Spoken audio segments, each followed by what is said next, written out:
episode number 220. I think that, it depends on that individual and on what works for them, but trying to emulate what works for someone else is never going to have that big payoff that you deserve for yourself. Welcome to the Be Real Show with Travis Too Tall and Huff, where we talk about life, dreams, social media, and business.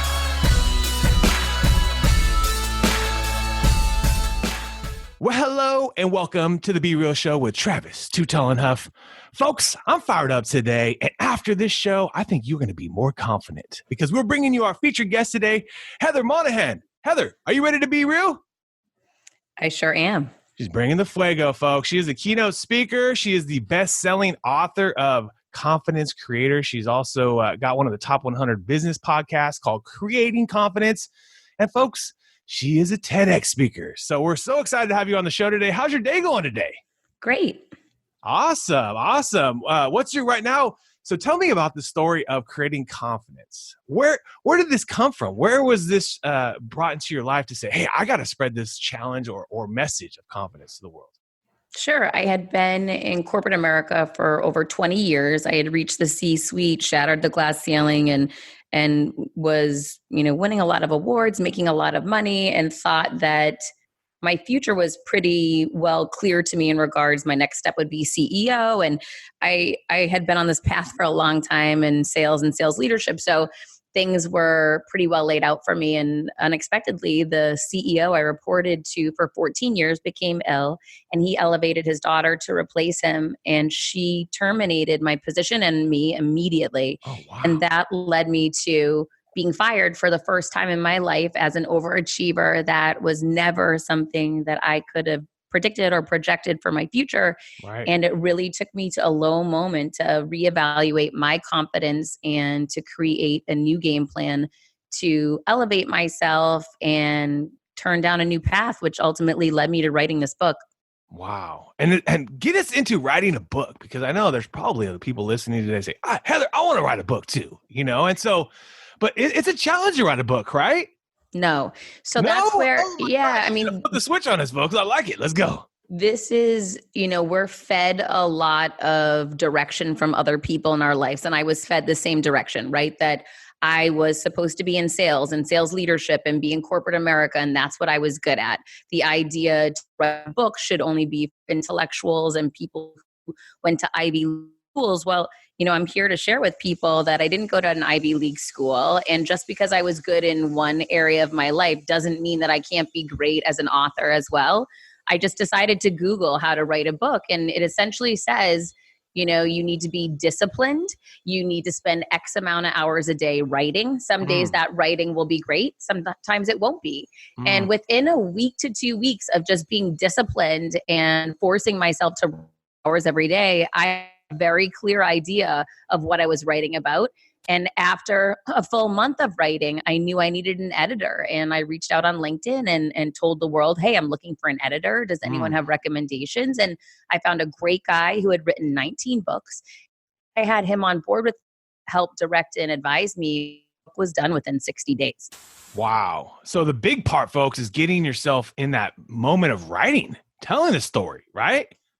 Yeah, just, again, it's discipline. It's sitting down and forcing yourself to do something that doesn't always come easy. Some days you might want to write, some days you might not want to write, but typically it's fear and that idea that, this is meant to be something that, authors do. I'm not supposed to do this. Anyone has the capacity to write a book, and everybody's got a story to tell. Right. So folks, don't be afraid today. Pull out that Word document, start writing. Is it okay for people to actually physically write? That's probably got to be really hard for an editor to do, though. So I think get into a Word document or make some notes on your phone, right? Start writing today.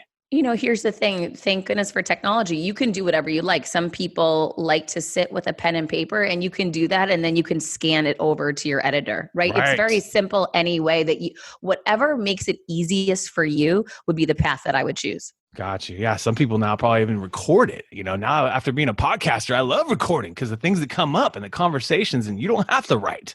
We're creating content right now. No one's writing, right? So that's kind of the fun part about being a podcaster. So that's what leads me into your podcast, the Creating Confidence podcast. Tell us a little bit about that show. Sure. So I wrote my book, Confidence Creator, and then I Googled how do you promote a book? And I found out that speaking was a critical part of selling books. I had been speaking for 20 in corporate America. I just took to the streets and started speaking first at universities, then at companies, then at, conventions and conferences, and started building my business that way. And while that was happening, someone came to me and said, another great way to help promote your book would be to go on podcasts. So I started reaching out to all different podcasts across the US, and I ended up on the Lady Gang show out in LA.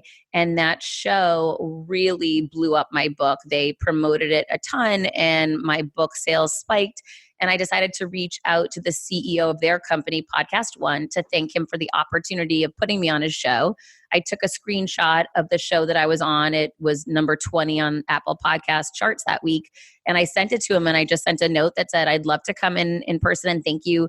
It meant the world to me that you gave me this opportunity and would just like to thank you in person. He said, sure.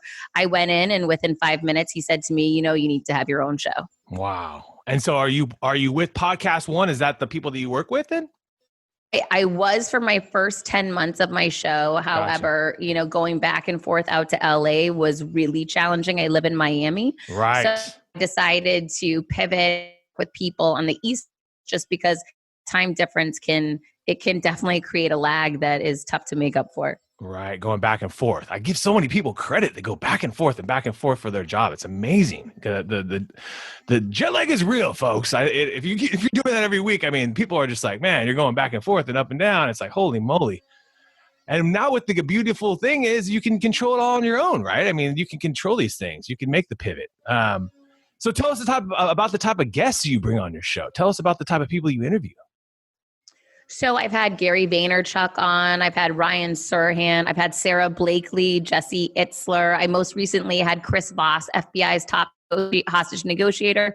So I have a really broad spectrum of guests, all different people who have achieved high level of success in their life, who have created confidence within their life and have a unique story to tell that can help empower listeners to get ahead.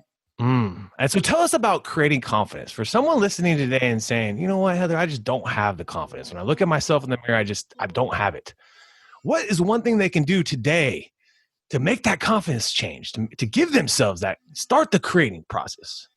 Yeah. So, there's so many different things. There's 41 different chapters in my book and 41 different tactics I share with people. So, some people gravitate towards taking action, which is someone like me. There's people that gravitate towards consuming knowledge. And then there's people that gravitate towards working on things alone, which is essentially working on your belief system. So I like looking at those three different potential compartments that people can move towards.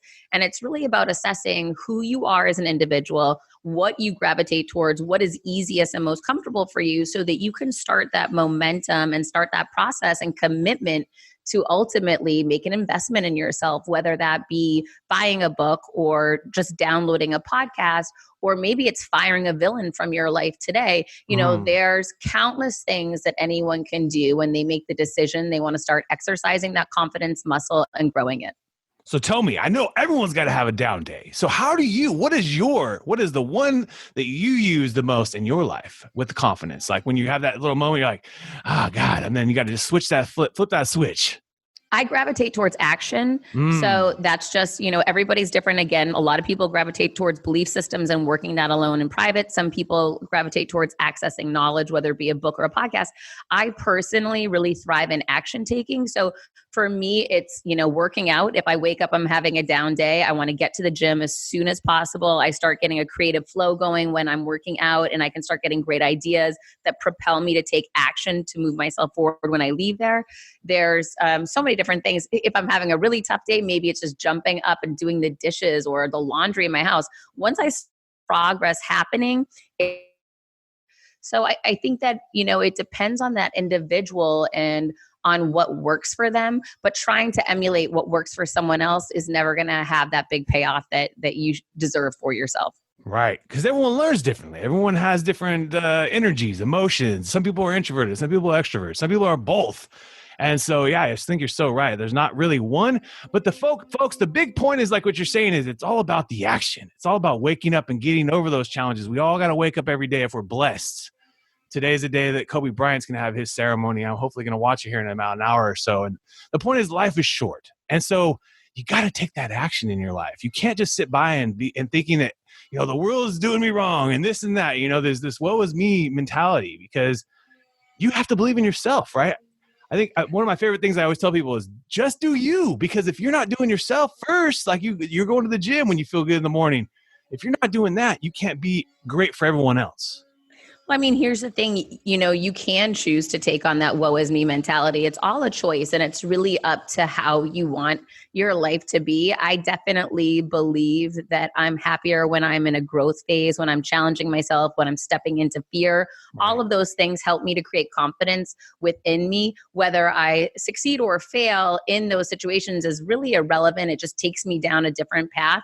And I've really learned that over the past couple of years being an entrepreneur, that a whole opportunity to either step into fear or shy away from it is a pivotal moment in anyone's life. And for me, stepping into fear has become a green light that means go, that really charges my confidence and takes me to the next level. And that gives you that challenge. You're like, okay, cool, let's go. Green light, let's get it.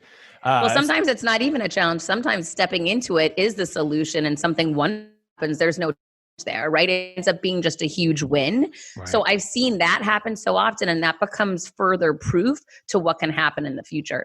So do you love being an entrepreneur past being in the corporate world when you were working in the corporate world? Like anything, there's pros and cons to both, right? So when you're in corporate America, you don't have to bear the burden of all the financial responsibilities of all the different divisions of your business, whether it be accounting, revenue generation, HR. When you are an entrepreneur, you're responsible for every single facet of your business. And that can be daunting at times, because no one is going to be an expert in all different areas of business. My expertise is in revenue generation and leadership and operations.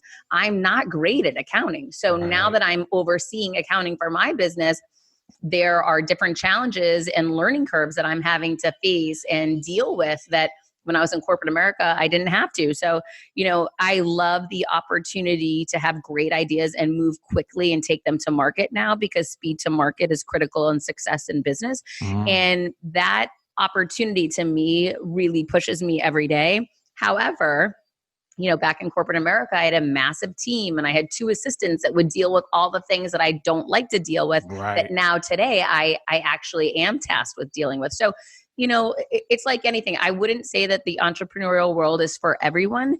It definitely is. It has its hardships. It has its challenges, and you have to be up for, taking that on. But, looking back on my career, I definitely should have made the leap a long time ago. Right. And you're building a huge personal brand for yourself. Unlike when you're in a corporate world, they let you go, you're gone. You got it. Obviously, you can go to another job, but you're not getting a chance to build your personal brand like you have right now, and that's. Well, actually, I did begin doing that. And that's one of the reasons why I got fired. 4 years ago, I started building my personal brand. I launched my website. I launched the hashtag Boston Heels. I took all my social media public. And immediately the CFO and general counsel reached out to me and tried to shut me down. However, I had done my due diligence, and I had, seen Bank of America and all these blue chip brands had different CROs, CEOs that had major brands. Look at Sherberg and the side personal brand at the biggest company, Facebook.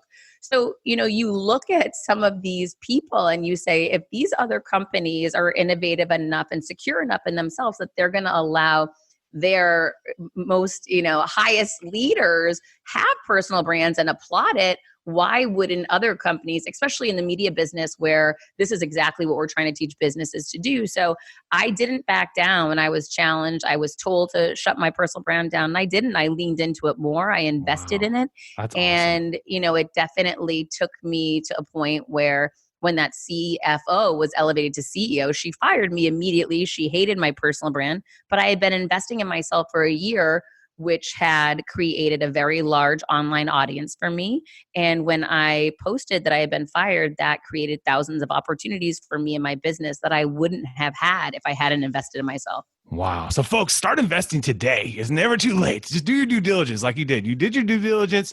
You can legitimately have any entrepreneur, anyone that wants to build something, anyone can have a social media profile. I think out there, even if you exist in a corporate world.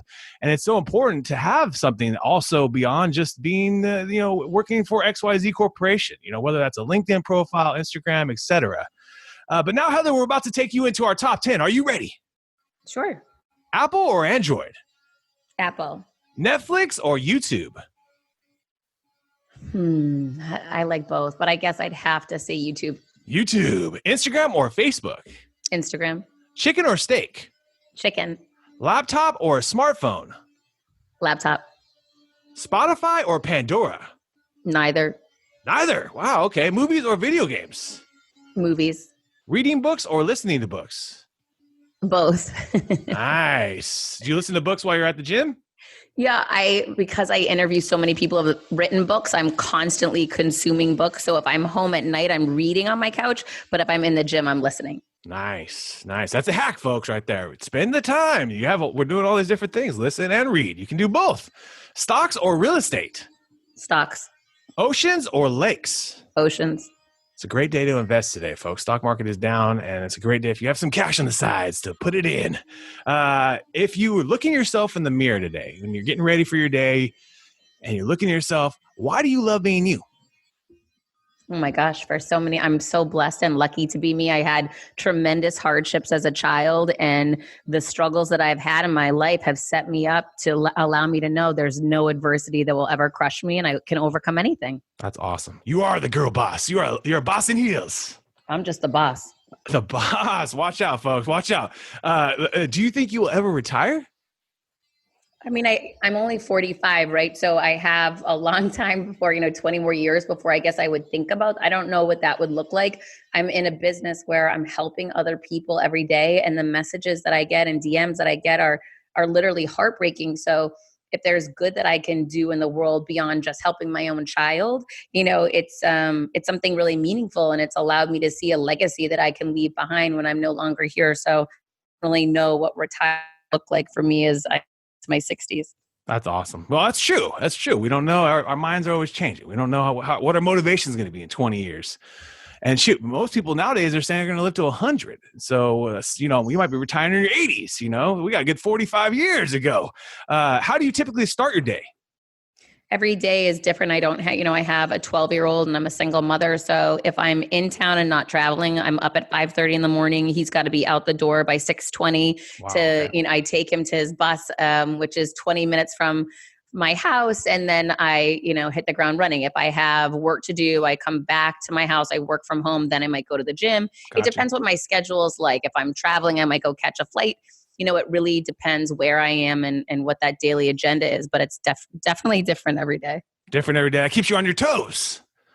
That's awesome. Sure does. And being a parent, that's what I've learned the most too, is just patience, because you have to be patient when you're a parent.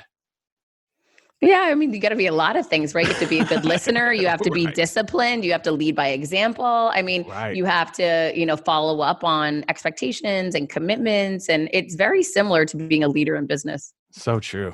I've learned so much from my daughter. She's only one. But I'm still I'm just learned, so much from when she started. It's amazing. When you're planning, do you actually plan to learn new things? Like we're on 2020 right now. Is there a new skill or something you want to master, something you want to get better at? Yeah. So last year I started my podcast in May. I didn't know I was going to become a podcaster on January 1st. Wow. So one thing I've learned I didn't know I'd be an author 1 year prior to that. I didn't know this year that I'd be launching my second book. So one thing I've learned about being an entrepreneur that steps into fear every day, I can't project what's going to happen in the next 90 days because things are turning and growing so quickly. It's impossible for me to say my first movie is going to come out this year. I don't know. Right. So I know that as long as I keep stepping into fear, I'm going to continually learn something, and I can't predict what that next thing is. It's happening so quickly. That's awesome. So when you are stepping into fear, is it because you are feeling like the opportunity is arising? Someone saying, hey, this is a great opportunity. Heather, I love what you're doing. Now want to start you in a movie. And then you're like, holy shit, I didn't know I was going to do a movie. And then you kind of just say, you know what? I'm going to step into that fear. I'm going to step into that and enjoy that moment. No, it's typically, something will happen like how I went on that Lady Gang show and I got a Gotcha. sense, I said, hang on, this show just hit number 20 out of all the podcasts in the US. And I went back to my hotel room and I had a minute to evaluate. And I said, wait a minute, this says something about me as a guest. Hang on, how Right. can I pivot this into opportunity? What if I reach out and see if there's a potential for me to get a show? 24 hours before that happened, I didn't know, I wasn't thinking about getting a podcast, but I saw an opportunity and I jumped on it. I didn't know what would happen from sending that message. Many times I sent a message for some massive tech conference that was occurring. I had an in with a guy that I knew and I sent him a message this weekend and I didn't know what would happen. And he came back to me and said, hey, my roster's full. I can't accommodate. So sometimes I'm told no, sometimes I'm told yes. I never know what's going to happen, but when I get a sense or a feeling or I evaluate an opportunity, I jump right in. That's so awesome because it's so true. You have to go with your intuition. What you're feeling. You've been on a show. You're like, holy moly, this is unbelievable. And now podcasting is legit. I mean, what you've built for yourself, it's going to continue to grow for you. I mean, it's unbelievable how many people are listening to podcasts these days. Do you have a favorite app or a tool you like using on your phone or on your computer? Or? Yeah, the alarm clock. That's my favorite feature to make sure that I'm up in the morning to get my son to school. That's so real right there, folks. She's bringing the real talk. I always see a lot of entrepreneurs that have multiple alarm clocks. I'm like, damn, three set 3 times. So tonight, if you could go to have dinner with anyone, they're going to come out to visit you in Miami. Be real. Who would you like to have dinner with today? No, my son, for sure. One of the things, I've traveled for the past 20 something years for work. So I'm constantly gone and committing to growing my business and, really going all in to ensure success. And part of the sacrifice is that, I won't always get to spend time with my son. And there's plenty of nights that I miss being with him. And it can be challenging for him. He's 12 years old and it's been this way since he was born. So, if there's anyone that I could invest in and spend time in and have a special night with, it would be with him to remind him how important he is to me and continues to be. That's awesome. That's awesome. That's one of the biggest joys too, is seeing your kids grow up, right? Yeah, it's definitely interesting. It's like nothing else I've ever experienced. Yeah, nothing like you can grow a business, you can be, make a lot of money in investments, et cetera, but there's just nothing like seeing the joy. Like my daughter's saying happy right now. That's her word she's saying lately. It's just, there's nothing like seeing your kid connect on something. It's just amazing. I'm sure even at 12, you're seeing them at a whole nother level of challenges in school. And now they're probably he's in like middle school, high school range, right? He's getting close to getting to the high school. And then she's going to have a whole nother level of things. Do you have a book that has changed your life or changed your mindset? Oh my gosh, my own. Yeah. Without a doubt, Confidence Creator that was the scariest thing I have ever done professionally to this day in my life. It's the scariest thing I ever did. I was told I couldn't do it by so many people. I had no idea if it would bring value to people. I had no idea if it would succeed. That book ended up trumping Trump for #1 on business biographies on the Amazon list. Wow. It did it so extremely well. I've received hundreds, if not thousands of messages from people on how it's changed their life. And I continue to get those notes. So for me, that book has completely changed how I see myself, how I see the world, and how I see opportunity. And is that giving you the fuel to go into your next book? The fuel, like, oh man, I'm really changing. Like not only like when you saw that moment where like it was maybe you as a guest that gave that show momentum, are you feeling the same way about the book as well for your next book? I wrote my last year, and now I'm actually just wrote the 14th version of my book proposal over the weekend, and I'm learning as I go. My first book I self-published. This book I'm going the traditional route, and I have an agent I'm working with, and I'm learning. I'm starting all over. I'm a rookie now. It's one thing to understand a self-publishing situation and process, but now to learn what it's like to work with an agent, to work with publishing houses, and to start all over as a rookie in this space. It's an interesting process, and I'm just starting to wrap my hands around it and begin to understand it. That's cool. So the game is up higher now, folks. She's elevated her game. I just want to say thank you so much for coming on the show today, Heather. You have a great energy, obviously doing amazing things for the world, folks. Get her book, on Amazon. We already talked about The Confidence Creator. We'll put that in the show notes, as well as listen to her podcast, folks. If you're interested in a podcast, she has the Creating Confidence podcast. And Heather, if you could give our listeners one last real talk thought, what would that be? Confidence is not something that's given, it's something that's created, and it's done by making a decision in any moment, because in any moment you're either creating confidence or you're chipping away at it. Ooh. And where is the best place for people to find you on social, or where's the place for people to find you online? Sure. So I'm at Heather Monahan on all social media. You cannot connect with me on LinkedIn. I'm maxed out on connections, but you can follow. Just click the follow button on LinkedIn, and you can go to my website, heathermonahan.com. You can get my Creating Confidence anywhere you find us, and you can find my on Audible, Amazon. It's called The Confidence Creator. That is awesome. Folks, you've been hanging out with Heather Monahan and Travis Too Tall and Huff. I want to thank you so much for your time today, and let's keep being real. Right now, more than ever, folks, we need to work on our reputation for our businesses and get those reviews, get those positive reviews, get those positive recommendations on both on your social, but also to market on your website. And that is why you want to check out my business, folks, our software, realtimereputation.us. That's realtimereputation.us. Please check it out. It is literally the best thing that's ever happened to many of our campaigns, as that reviews bring together your social and digital campaigns. And the more positive reviews, as people are making those positive, decisions, they're looking at your, at your reviews. And so the more you can get, the better. And make it easy and automated with realtimereputation.us. Check us out. What's another epic episode? And if you enjoyed the episode today, can you please do me a favor and subscribe to our podcast, The Be Real Show, on iTunes or your favorite podcast platform? And also take a little time today, if you don't mind, and give your boy T Huff a review. I would really super appreciate it. And thank you so much for listening today.